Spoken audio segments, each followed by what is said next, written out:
পবিত্র কোরআনের ২য় নাম্বার সূরা আল বাকারার ১১তম আয়াতে আল্লাহ সুবহানাহু ওয়া তাআলা বলেন, ওয়াইজা কিলা লাহুম লা তুফসিদু ফিল আরদি ক্বালু ইন্নামা নাহনু মুসলিহুন। তাদেরকে যখন বলা হয় তোমরা পৃথিবীতে অশান্তি সৃষ্টি করো না, তখন তারা বলে আমরাই পৃথিবীতে শান্তি স্থাপনকারী। বর্তমান পৃথিবীতেও এমন একটা দল দেখা যায় যারা পৃথিবীতে শান্তি স্থাপনকারী, অথচ পৃথিবীর সিংহভাগ অশান্তির পেছনে তারাই দায়ী। পৃথিবীর যেই ভূখণ্ডেই তাদের পায়ের ছাপ পড়েছে সেটি পরিণত হয়েছে ধ্বংসস্তূপে। উদাহরণস্বরূপ আমরা ফিলিস্তিন, সিরিয়া, জর্ডান, সুদান, ইয়েমেন, ইউক্রেনের দিকে তাকাতে পারি।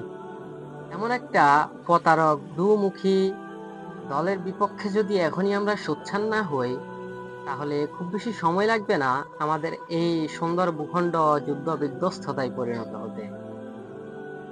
আমরা না হতে চাই মডার্ন, আর না মডারেট। আমরা বরং আরো পেছিয়ে যেতে চাই সেই ১৪০০ পেছনে, আরবের সেই বালুতপ্ত মরুভূমিতে, যেই বালিকে নবীজির ললাট স্পর্শ করে।